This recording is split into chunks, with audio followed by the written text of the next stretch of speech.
Bien, pero seguimos entonces con la tercera y última cápsula clase de la semana número uno, que tiene que ver con una aproximación bastante somera al origen de las ideologías políticas modernas que vamos a ir trabajando a lo largo de las siguientes semanas. Bueno, lo primero, ¿no es cierto?, es que nuestro bagaje ideológico político es una cuestión que se arrastra desde los orígenes de la modernidad. Ahí hay tres personajes significativos de esta situación ideológica. El primero es Hobbes, el segundo es Luis XIV y el último es Locke. En el caso de Hobbes es la idea del hombre es un lobo para el hombre, por tanto el Estado viene a destruir ese estado de naturaleza salvaje nuestra y a evitar el conflicto. Luis XIV como el ejemplo del absolutismo y Locke como el ejemplo o precursor de las ideas liberales, entre otras cosas. Bueno, va a ser en la Europa del Renacimiento donde principalmente surjan estas ideas políticas producto del proceso de ilustración, que es algo que ya vamos a ver eh, a continuación. Bueno, en el marco intelectual de este proceso donde surgen la mayoría de estas nuevas ideologías políticas es la ilustración, un proceso histórico que en el fondo es una revolución científica, ideológica desde arriba, es decir, desde las capas nobiliares hacia el resto de la población, para considerar y reconsiderar en el fondo, para generar un cambio en las llamadas malas prácticas del antiguo régimen. Hay una reacción intelectual, hay una reacción político y económica. En el caso de la reacción intelectual, a raíz del desarrollo tecnológico y científico empieza a surgir el racionalismo, es decir, que todos los fenómenos naturales y de la sociedad pueden ser explicados mediante la razón.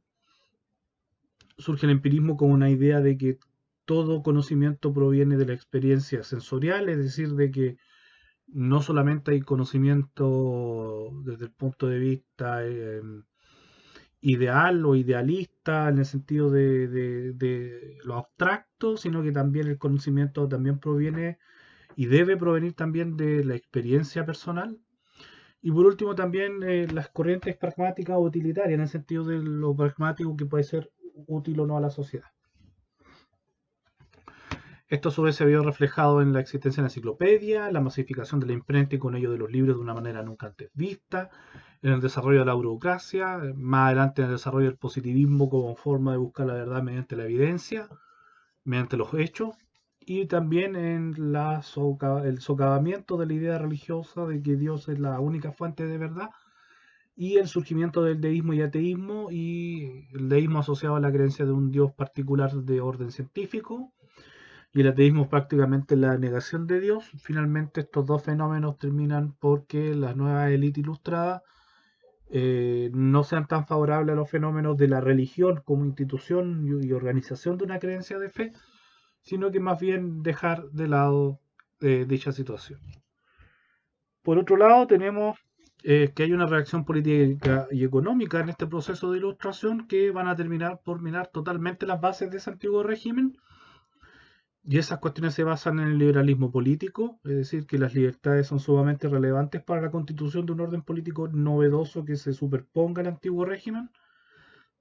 El liberalismo económico que en el fondo propugna una serie de libertades económicas, también muy en contra con el antiguo régimen, y ambas basadas en un crecimiento económico sostenido basado en la revolución industrial que nos va a dar origen al ciclo de las revoluciones, la Atlántica, Francia y Estados Unidos, también la independencia hispanoamericana y también la revolución económica. Todo esto a partir de la invasión de la máquina a vapor. Todo esto en conjunto nos lleva a hablar de las diferentes teorías de la soberanía y de la división de poderes del Estado. Al respecto, podemos hablar de que existen dos grandes vertientes de transmisión de esta herencia. Una que es la Atlántica, basada en la Revolución Inglesa del siglo XVII, que es la primera vez en la historia de la humanidad en que se le corta la cabeza a un rey. Y por otro en la independencia de Estados Unidos, fenómeno que algo vamos a ver después. Y por otro en la vertiente continental que proviene de la Revolución Francesa y de la emancipación americana, que son fenómenos que vamos a ver a continuación. Bien, en el siglo XVIII, producto de la Ilustración, surge lo que podemos llamar una triada filosófica de esos tres personajes que ustedes ven en pantalla: Charles-Louis de Secondat, barón de la Bresse de Montesquieu, Voltaire y Rousseau. En el caso de Montesquieu y Rousseau, propugnan una nueva visión política, ideología política, que va a ser la base de los sistemas políticos modernos. Sobre todo las bases, sientan las bases, lo que nosotros hemos visto en los dos videos anteriores. Y Voltaire, que tiene que ver más que nada con la destrucción de la autoridad religiosa. Bueno, veamos a Montesquieu. Montesquieu es el propugnador de la llamada teoría de la separación de poderes del Estado, y él dice que la libertad política de un ciudadano es la tranquilidad de espíritu que proviene de la confianza de que cada uno tiene en su seguridad. Para que esta libertad exista es necesario un gobierno tal que ningún ciudadano pueda temer a otro. En el fondo, la libertad en el fondo tiene que ver con la tranquilidad, y en el fondo de la tranquilidad ciudadana tiene que ver con que los poderes del Estado en el fondo son diferentes entre sí y autónomas entre sí, y eso implica que no haya un fuerte contrapeso. Porque en su minuto, cuando él escribe, existe ese contrapeso, que es la famosa monarquía absoluta, el antiguo régimen fundada por Luis XIV, donde el rey ejerce los tres poderes: el legislativo, el ejecutivo y el judicial, controla las clases sociales emergentes, controla la aristocracia provincial, controla los cuerpos políticos provinciales, y a su vez controla toda la acción del Estado: las relaciones exteriores, los juicios, la iniciativa legislativa, los impuestos, el ejército, la ley. Entonces, para Montesquieu, en el contexto que él escribe, donde existe esta figura del rey omnipotente que controla toda la sociedad y todo el sistema político y económico, no puede existir libertad, porque ese personaje cumple tantas funciones de que el ciudadano se puede ver ahogado por las atribuciones que tiene este soberano. Sigamos. Según Montesquieu, la índole misma del gobierno exige una obediencia extremada. Una vez conocida la voluntad del príncipe, refiriéndose al absolutismo, infaliblemente debe producirse su efecto como una ola lanzada contra otra debe producir el suyo. No hay temperamento, modificación, arreglo, equivalencia, ni nada mejor igual que proponer. El hombre es una criatura que obedece a un creador dotado de voluntad. La única fórmula de destruir esa idea de obediencia extremada, ¿cierto?, y de la voluntad del príncipe, y evitar que esta bola de su decisión choque con otra y provoque destrucción o falta de libertad, etc., es, según él, haciendo eso: creando tres poderes del Estado: el legislativo, el ejecutivo y el judicial, pero no como una separación absoluta en que cada uno tiene una esfera de influencia y la otra no interviene, sino que debe haber un diálogo entre esos poderes del Estado, como forma de garantizar el bien común, como forma de crear un nuevo Estado y como forma de crear un Estado que supere las antiguas problemáticas del antiguo régimen, ¿vale? Con eso tiene que ver. Por otro lado, encontramos en estas mismas fechas a Rousseau, que junto a la idea de la separación de poderes, para Rousseau lo que importa es el contrato social. Él dice que el hombre ha nacido libre y en todas partes se halla entre cadenas. ¿Crees alguno, señor, de los demás sin dejar por esto de ser más esclavo que ellos mismos? ¿Cómo ha tenido en efecto esta mudanza? Lo ignoro. ¿Qué cosas pueden legitimarla? Me parece que podré resolver esa cuestión. Si no considero más que la fuerza y el efecto que produce, diré: mientras un pueblo se ve forzado a obedecer, hace bien si obedece. Tan pronto como puede sacudir el yugo, se lo sacude, obra mucho mejor. Pues recobrando su libertad por el mismo derecho con que se le han quitado, o tiene motivos para recuperarla, o no tenía ninguno para privarle de ella a los que tal hicieron. Pero el orden social es un derecho sagrado que sirve de base a todos los demás. Este derecho, sin embargo, no viene de la naturaleza. Luego se funda en convenciones. Trátase, pues, de saber qué convenciones son estas. O sea, según Rousseau, entonces, tenemos de que en el fondo la esclavitud tiene que ver porque hay un contrato social donde se ha permitido esa esclavitud a lo largo y en el paso del tiempo. Y que las personas que aceptaron ese contrato en su minuto pueden deshacer ese contrato para establecer nuevas condiciones de libertad. Porque él dice que el orden social, el contrato social, es un derecho que todos nosotros tenemos, no por naturaleza general, sino por el hecho de ser seres sociales. Dice que se funda después ese derecho en convenciones. Y la cuestión está en cómo establecer esas convenciones. Entonces, para Rousseau dice que este problema parte cuando el primero que habiendo cercado un terreno se le ocurrió decir: esto es mío, la propiedad privada, y encontró gente lo bastante simple para creerlo. Y ese fue el verdadero fundador de la sociedad civil. En el fondo él dice que cuando se crea la propiedad privada, surge el gran problema de saber cómo hacer ese contrato existente. Entonces, de acuerdo a Rousseau, y los valores en su obra, así pues, de cualquier modo que se consideran las cosas, el derecho de esclavitud es nulo. Eh, eh, porque es un derecho social, eso es lo que estaba hablando anteriormente. No solo porque es ilegítimo, sino que también porque es absurdo y porque nada significa. Las dos palabras esclavitud y derecho son contradictorias y se excluyen mutuamente.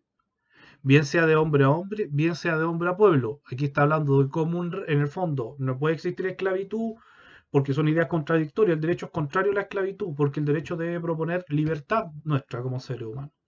Entonces, cuando dice de hombre a pueblo, un rey tampoco puede hacerlo con su pueblo y convertirlo en esclavo, porque dice que siempre será igualmente descabellado este discurso. Celebro contigo un contrato en el cual todos los deberes están a tu cargo y todos los beneficios están a mi favor. Contrato que respetaré mientras se me dé la gana y que tú observarás mientras se me dé la gana. Entonces él dice que tiene que haber un contrato aceptado por ambas partes. Y cuando el pueblo delega su poder en alguien para que él tenga derechos y deberes y esa persona lo represente, es donde está presente la soberanía popular. Ese mismo acto de asociación, dice, convierte al instante la persona particular de cada contratante en un cuerpo moral y colectivo, compuesto de tantos miembros como voces tiene la asamblea, cuyo cuerpo recibe del mismo acto su unidad, su ser común, su vida y su voluntad. En el fondo, la voluntad de todos nosotros es una voluntad pública, dice. Esta persona pública que se constituye como producto de la unión de todas las otras, recibía antiguamente el nombre de civitas, comunidad, ciudad, pero no la ciudad como centro urbano morfológico, sino ciudad de comunidad. Y ahora el de república o de cuerpo político, denominándosela Estado cuando es pasivo, soberano cuando es activo, y potencia cuando es comparada con su semejante. En cuanto a los asociados, estos toman colectivamente el nombre de pueblo y en particular se llaman ciudadanos. Como partícipes de la autoridad soberana y súbditos, es decir, aquí viene la idea, el contrato, todos participamos del contrato, por tanto, somos súbditos por estar sometidos a las leyes del Estado que nosotros como contrato nos elegimos dar. Pero estos términos se confunden a menudo y se toman uno por el otro. Basta que sepamos distinguirlos cuando se usan en toda su precisión. Entonces, tenemos dos grandes grupos de ideas, la división de poderes para producir la libertad, una lógica un poco más aristocratizante, y por otro, Rousseau con la idea del contrato social de que dentro de esa división de poderes y de separación, de que no haya tiranía, nosotros como pueblo, como grupo colectivo, le cedemos la soberanía popular a alguien para que nos represente y represente nuestros intereses. Y que siempre tiene que estar de acuerdo con quienes le dimos el contrato. Es una de las normas básicas de Rousseau. ¿Dónde se expresó eso en la historia? En dos ejemplos que vamos a ver muy breves para entenderlo. Primero, ¿cierto? En la juramentación de la Constitución de Estados Unidos, veamos un ejemplo. El preámbulo decía que decía nosotros, y aquí está la idea, ¿quiénes están dando el contrato? El nosotros, el plural, el pueblo de los Estados Unidos, a fin de formar una unión más perfecta, establecer la justicia, garantizar la tranquilidad nacional, tender a la defensa común, fomentar el bienestar general y asegurar los beneficios de la libertad para nosotros y para nuestra posteridad. Por la presente promulgamos y establecemos esta constitución para los Estados Unidos de América. Entonces, ¿dónde estarían presentes aquí las teorías de Rousseau y de Montesquieu en cierto sentido, o toda esta nueva ideología que ellos dos expresan? Nosotros, el pueblo de los Estados Unidos, el actor colectivo, que es el que determina que va a formar una unión y que determina cuáles van a ser los fines de ese nuevo Estado. Y cuando habla de la libertad, ¿cierto? Para nosotros y para nuestra posteridad y fomentar el bien común, está hablando de un Estado que no es autoritario. Si tuviéramos que ver un esquema de cómo se organizan esos poderes, aquí está la separación. Y estos son los esquemas funcionales que, vuelvo a insistir, muchas veces tendrán que hacer a lo largo de la asignatura. Un poder legislativo claro, con una Cámara de Representantes y un Senado, que representan lógicas territoriales, con un poder ejecutivo, con un presidente que tiene electo de manera indirecta, que nombra a las Fuerzas Armadas, un fondo, un poder ejecutivo presidencial, de acuerdo a lo que hemos visto, y un poder judicial. Es decir, desde el preámbulo, Rousseau, desde los hechos, la división de poderes de Montesquieu. El siguiente acto, el juramento de la sala de pelota, donde el Estado llano, convocado por Luis XVI, ¿cierto?, para votar un paquete de reformas, decide rebelarse frente al sistema de votación impuesto y decide iniciar el periodo revolucionario francés, y se constituye esa Asamblea Nacional, en la Asamblea Nacional Constituyente, para elaborar una nueva constitución para Francia.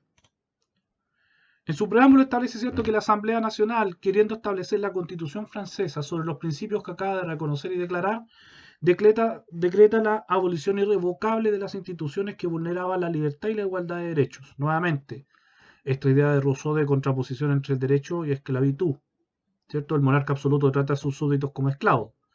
La Revolución Francesa busca destruir eso. Ya no hay nobleza, ni pares, ni distinciones hereditarias, ni distinciones de órdenes, ni régimen feudal, ni justicias patrimoniales, ni ninguno de los títulos, denominaciones, prerrogativas que derivaban de ellas, ni órdenes de caballería, ni ninguna de las corporaciones o condecoraciones para las cuales se exigían pruebas de nobleza o suponían distinciones de nacimiento. Ya no existe más superioridad que la de los funcionarios públicos en el ejercicio de sus funciones. La igualdad ante la ley, la idea del derecho de que todo el pueblo es uno solo. Ya no hay venalidad ni adquisición por herencia de ningún oficio. Ya no hay para ninguna parte de la nación ni para ningún individuo privilegio o excepción alguna al derecho común de todos los franceses. Ya no hay gremios ni corporaciones de profesiones, artes y oficios. La ley ya no reconoce ni los votos religiosos ni ningún otro compromiso que sea contrario a los derechos naturales o la Constitución. Entonces, junto con esta idea de Montesquieu, de la división de poderes, la idea de Rousseau de los derechos, también figura aquí una cuestión que está en las últimas líneas, la idea de un derecho natural. De hecho, es en la Revolución Francesa donde surge la famosa Declaración de los Derechos del Hombre y del Ciudadano, que en el fondo van a ser la futura Declaración de Derechos Humanos. La Constitución francesa de esa época, junto con esa declaración de igualar los derechos de todas las personas independientes de su origen, hay un poder ejecutivo que lo ejerce el rey con sus ministros y una administración autónoma. Hay un poder legislativo, ¿cierto?, que controla los actos del rey. Y hay un poder judicial aparte. Nuevamente la separación de poderes. A partir de ese momento histórico, existe en la historia de la humanidad una tendencia liberal que ha sido, en el fondo, lo que han propugnado esos cambios que nosotros hemos visto, y una tendencia conservadora que ha tendido a resistirse a esos cambios. En base a esa ideología actual hay varias. Por ejemplo, el liberalismo empieza a surgir el nacionalismo, el socialismo, hacia 1830. En el caso de los nacionalismos tenemos la unificación alemana e italiana. En el caso de la italiana va a llegar al fascismo el año 22, en el caso del nacionalismo alemán al nazismo. No solamente al nazismo, pero hay varios más y hoy en día los grupos nacionalistas. Hoy día tenemos el liberalismo convertido en un neoliberalismo, como ven en la parte inferior, o también algunas tendencias de radicalismo liberal en el 1830, absoluta. Por otro lado, el liberalismo, como en su tendencia racional, de igualdad de derechos, sobre todo la lógica de Rousseau, surge los socialismos, los utópicos y los científicos, que finalmente se reflejan en la Revolución Rusa en totalitarismo, como el fascismo y el nazismo, también en la Revolución China o la Revolución Cubana, o que culminan muchos con la caída de la Unión Soviética. O sea, hablamos que a partir de la creación de estas nuevas ideologías liberales que propugnaron un Montesquieu y un Rousseau, y estas nuevas fórmulas estatales creadas en Francia y en Estados Unidos y también en Hispanoamérica, como lo vamos a ver la siguiente semana, hay una cantidad de nuevas teorías políticas que surgen en la evolución histórica de la humanidad. Por eso nosotros partimos con un pequeño barniz, como lo hemos visto acá, y van a tener que ustedes que hacer un trabajo de lectura de fuentes para determinar y definir varios de estos conceptos de una lógica histórica como sucedió en esta época. En Chile nosotros también tenemos una evolución de estos fenómenos, con los conservadores reflejados después los socialcristianos, parte de la democracia cristiana en el Partido Nacional, hoy día la derecha, o los liberalismos que también cambian en algunos casos a la derecha, o transformados al liberalismo en un radicalismo, y de ahí hacia los grupos demócratas y comunistas socialistas que finalmente van a terminar en la historia de Chile por conformar la izquierda. Entonces, vuelvo a insistir, en esta cápsula lo que hemos visto son dos grupos de ideas, las postuladas por Montesquieu y Rousseau, que provienen de la Ilustración, como, como capítulo histórico que permite crear un nuevo conjunto de ideas. Dos praxis políticas, la vertiente atlántica representada por Estados Unidos, ya hemos visto el ejemplo de su constitución, y en el caso de Francia, de la Revolución Francesa, otro ejemplo ideológico. Podríamos decir muchas más cosas, pero esta es una cápsula de síntesis de la información con la cual ustedes van a tener que trabajar en una serie de actividades presentadas, ¿cierto?, en el campo virtual.